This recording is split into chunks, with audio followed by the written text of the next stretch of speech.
அக்காளும் தங்கச்சியும் ஒரே ஊர்ல வாக்கப்பட்டாங்க. 2 வீடுகளுமே பக்கத்து பக்கத்துல தான் இருந்துச்சு.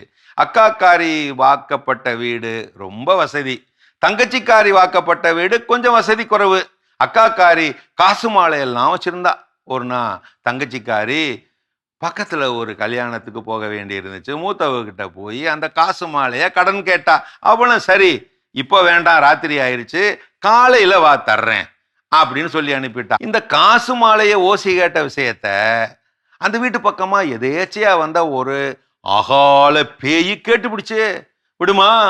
நட்ட நடிச்சாமத்துல அது போய் நோகாம அக்கா வீட்டு கதவை தட்டி, அக்கா அக்கா காசு மாலைய கொடு, நேரமாச்சு அப்படின்னு எழுப்பி விட, அவளும் தூக்க கலக்கத்துல நேரங்காலத்தை கூட கவனிக்காம காசு மாலைய கொண்டு வந்து தூக்க கலக்கத்தோட கொடுத்து அனுப்பி விட்டுட்டா. காசு மாலை கிடைச்ச சந்தோஷத்துல அந்த பேய் உடனே சுடுகாட்டு பக்கமா போய் சக பேய்களை எல்லாம் சகுட்டு மேனிக்க கூப்பிட்டு அந்த காசு மாலைய பெருமையா காட்டி காட்டி பீத்திக்கிட்டு அலைஞ்சுக்கிட்டு இருந்துச்சு. விடுங்களா மத்த பேய்க.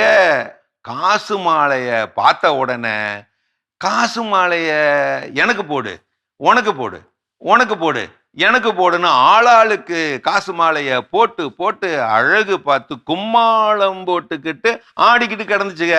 பக்கத்து ஊருக்கு போயிட்டு அந்த சுடுகாட்டு வழியா நடிச்சாமத்துல திரும்பிக்கிட்டு இருந்த அக்கா காரியோட புருஷன் இந்த காசு மாலை கும்மாளங்கூத்த பார்த்துவிட்டான்.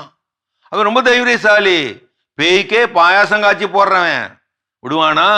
இது நம்ம காசு மாலையாச்சே, அடையாளம் பார்த்துவிட்டு அதை எப்படியாவது புடுங்கி போடலான்னு திட்டம் போட்டு தன்னுடைய துணிமணி எல்லாத்தையும் அவுத்து போட்டுட்டு அந்த பேய்களோட சங்கமமாகி போய் இவனும் கத்துனான், அந்த காசு மாலைய எனக்கு போடு, உனக்கு போடு, எனக்கு போடு, உனக்கு போடுன்னு இவனும் கத்திக்கிட்டே ஆடுனான் பாடுனான். காசு மாலை கை மாறி இவன் கைக்கு வந்து இவன் கழுத்துக்கு மாறி போனது உடனே கிளம்பிட்டான். அதுதான் தாம்சன். உடனே காசு மாலைய கக்கத்துல இடுக்கிக்கிட்டு வீட்டை பார்த்து ஜடுதான் பாரு ஒரு ஓட்டம். பேய்களும் அவனை துரத்திக்கிட்டு வர வீட்டுக்கு வந்ததும் விளக்கமாத்து கட்டையை எடுத்து எல்லாத்தையும் அடிச்சு விரட்டி விட்டு துண்டை கட்டிக்கிட்டு வீட்டுக்குள்ள போய் படுத்துக்கிட்டான்.